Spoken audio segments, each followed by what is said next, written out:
നമസ്കാരം. NCTVയുടെ വാർത്തകൾ ഇതുവരെ എന്ന ന്യൂസ് ബുള്ളറ്റിനിലേക്ക് സ്വാഗതം. ഇന്നത്തെ പ്രധാന വാർത്താ സംഭവങ്ങൾ നോക്കാം. വരാക്ര നമ്പിടിപ്പാടത്ത് 25 സെന്റിലെ വിളവെടുക്കാറായി നെൽകൃഷി കാട്ടുപന്നിക്കൂട്ടം നശിപ്പിച്ചു. വിളവെടുക്കാൻ ദിവസങ്ങൾ ബാക്കി നിൽക്കെയാണ് CV റപ്പായിയുടെ നെൽക്കതിർ നശിപ്പിക്കപ്പെട്ടത്. നെല്ല് കൂടാതെ സമീപത്തെ കൊള്ളിക്കൃഷിയും ഏതാനും വാഴകളും കാട്ടുപന്നി നശിപ്പിച്ചതായും കർഷകൻ പറയുന്നു. മേഖലയിൽ ദിവസങ്ങളായി വന്യമൃഗശല്യം രൂക്ഷമാണെന്നാണ് കർഷകരുടെ പരാതി.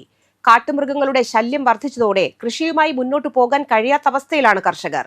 നഷ്ടപരിഹാരവും പ്രതിരോധ സംവിധാനങ്ങളും ഉറപ്പുവരുത്തി അധികൃതർ അടിയന്തര നടപടി സ്വീകരിക്കണമെന്ന് കർഷകനായ CV റപ്പായി ആവശ്യപ്പെട്ടു.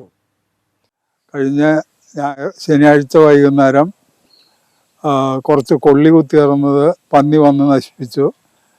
ഈ ശനിയാഴ്ച വൈകുന്നേരം പാടത്ത് കുറച്ച് നെൽകൃഷി ചെയ്തിരുന്നത് പന്നി നടന്ന് ചവിട്ടി നശിപ്പിച്ചിട്ടുണ്ട്. അപ്പോൾ ഈ നെല്ല് പന്നി ഇറങ്ങിയത് കഴിഞ്ഞ ശനിയാഴ്ചയാണ്. ഇത് ഇനിയും പന്നികൾ വന്ന് നശിപ്പിക്കുകയാണെങ്കിൽ ഇത് കൊയ്യാൻ കിട്ടില്ല. നെൽകൃഷി ചെയ്ത് ചെലവ് പോവാണ്.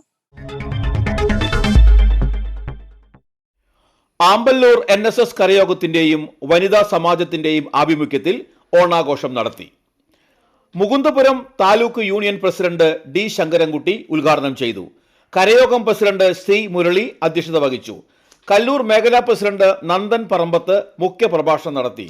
ഓണാഘോഷം കൺവീനർ M ജയൻ, കരയോഗം secretary G Kalasagaran, treasurer N Muraleedharan, വനിതാ സമാജം പ്രസിഡന്റ് സ്നേഹ അനൂപ്, സെക്രട്ടറി രമ്യ സുധീർ എന്നിവർ പ്രസംഗിച്ചു. കലാകായിക മത്സര വിജയികൾക്കുള്ള സമ്മാനദാനം അളകപ്പനഗർ പഞ്ചായത്ത് പ്രസിഡന്റ് K രാജേശ്വരി നിർവഹിച്ചു.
കടം വാങ്ങിയ തുക തിരികെ കൊടുക്കാൻ വൈകിയതിന്റെ വൈരാഗ്യത്താൽ യുവാവിനെ ആക്രമിച്ചു പരിക്കേൽപ്പിച്ച 2 പേർ അറസ്റ്റിൽ. കരുപ്പടന്ന മുസാഫിരിക്കുന്ന് സ്വദേശി വടക്കൂട്ടുവീട്ടിൽ 41 വയസ്സുള്ള ഷാജി, സുഹൃത്ത് ഉഴവത്തുകടവ് പുല്ലൂറ്റ് സ്വദേശി കൊപ്പറമ്പിൽ വീട്ടിൽ 45 വയസ്സുള്ള വിനോദ് എന്നിവരെയാണ് തൃശൂർ റൂറൽ പോലീസ് അറസ്റ്റ് ചെയ്തത്. സെപ്റ്റംബർ 6-ന് കടം വാങ്ങിയ തുക തിരികെ കൊടുക്കാൻ വൈകിയതിന് യുവാവിനെ നാരായണമംഗലം സെന്ററിൽ വെച്ച് മർദ്ദിച്ച സംഭവത്തിലാണ് അറസ്റ്റ്. നാരായണമംഗലം സ്വദേശി വട്ടപ്പറമ്പിൽ വീട്ടിൽ നിഖിൽ രാജിന്റെ പരാതിയിലാണ് പോലീസ് കേസെടുത്തത്. ഷാജി ഓൺലൈനിൽ നിന്നും സ്പ്രേ ഓർഡർ ചെയ്ത് നൽകുന്നതിനായി നിഖിൽ രാജിന് 500 രൂപ നൽകിയിരുന്നു. കുറച്ചു ദിവസം കഴിഞ്ഞ് ഓർഡർ ചെയ്യേണ്ടെന്നും പണം തിരികെ കൊടുക്കാനും ആവശ്യപ്പെട്ടിരുന്നു. ആ സമയം നിഖിൽ രാജിന്റെ കൈവശം പണം ഇല്ലാത്തതിനാൽ നൽകാൻ കഴിഞ്ഞിരുന്നില്ല. തുടർന്ന് 2 ആഴ്ച മുൻപ് പണം നൽകാത്തതിനെ ചൊല്ലി ഷാജി നിഖിൽ രാജിനെ ഭീഷണിപ്പെടുത്തുകയും ആക്രമിക്കുകയും ചെയ്തിരുന്നു. പിറ്റേ ദിവസം നിഖിൽ രാജിന്റെ ബന്ധു ഷാജിക്ക് 500 രൂപ നൽകി. 500 രൂപ നൽകുന്ന സമയത്ത് നിഖിൽ രാജും ഷാജിയും സുഹൃത്തുക്കളായിരുന്നതിനാൽ 2 ആഴ്ച മുൻപ് നടന്ന സംഭവത്തിന് പരാതി നൽകിയിരുന്നില്ല. ഷാജി കൊടുങ്ങല്ലൂർ, ഇരിങ്ങാലക്കുട, കയ്പമംഗലം, മതിലകം, മുനമ്പം പോലീസ് സ്റ്റേഷനുകളിലായി ഒരു വധശ്രമ കേസിലും 4 അടിപിടി കേസിലും 2 കവർച്ചാ കേസുകളിലും അടക്കം ആകെ 11 ക്രിമിനൽ കേസുകളിലെ പ്രതിയാണ്. Kodungallur police station inspector BK Arun, SI Salim, GS CPO Jijin James എന്നിവരാണ് അന്വേഷണ സംഘത്തിൽ ഉണ്ടായിരുന്നത്. പാലിയേക്കരയിലെ ടോൾ പിരിവ് പുനഃസ്ഥാപിക്കില്ല. ഉത്തരവിൽ ഭേദഗതി വരുത്തണമെന്ന ആവശ്യം നിരാകരിച്ച് ഹൈക്കോടതി. കേന്ദ്ര സർക്കാരിനോട് തീരുമാനം എടുക്കാൻ നിർദ്ദേശം നൽകിയതാണെന്നും തീരുമാനം വരുന്നതുവരെയാണ് ടോൾ പിരിവ് മരവിപ്പിച്ചതെന്നും ഹൈക്കോടതി വ്യക്തമാക്കി. സർവീസ് റോഡുകളിലെ പ്രശ്നം പരിഹരിച്ചു വരികയാണെന്നും ടോൾ പിരിവ് പുനഃസ്ഥാപിച്ച് ഉത്തരവിൽ ഭേദഗതി വരുത്തണമെന്നും ദേശീയപാത അതോറിറ്റി ആവശ്യപ്പെട്ടു. എന്നാൽ ഈ ആവശ്യം കോടതി തള്ളി. ഇടപ്പള്ളി മണ്ണുത്തി ദേശീയപാതയിലെ ഗതാഗത പ്രശ്നവുമായി ബന്ധപ്പെട്ട ഹർജി ബുധനാഴ്ച വീണ്ടും പരിഗണിക്കും. ജില്ലാ കളക്ടറോട് ഓൺലൈനായി നാളെ ഹാജരാകാൻ ഹൈക്കോടതി നിർദ്ദേശം നൽകി. പാലിയേക്കരയിലെ ടോൾ പിരിവ് സെപ്റ്റംബർ 9 വരെയാണ് ഹൈക്കോടതി തടഞ്ഞിരുന്നത്. ഇതാണിപ്പോൾ ഹർജിയിൽ തീരുമാനമാകുന്നതുവരെ പുനഃസ്ഥാപിക്കില്ലെന്ന് വ്യക്തമാക്കിയത്. ജില്ലാ കളക്ടർ പരിശോധന നടത്തിയോ എന്ന് ഹൈക്കോടതി ചോദിച്ചു. 15 ദിവസം കൂടി സാവകാശം വേണമെന്ന് ദേശീയപാത അതോറിറ്റി അറിയിച്ചു.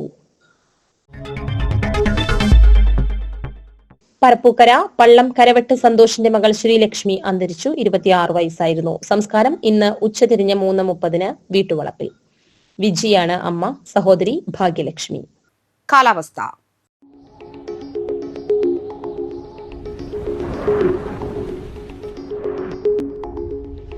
കൂടിയ താപനില 31 ഡിഗ്രി സെൽഷ്യസ്, കുറഞ്ഞ താപനില 25 ഡിഗ്രി സെൽഷ്യസ്.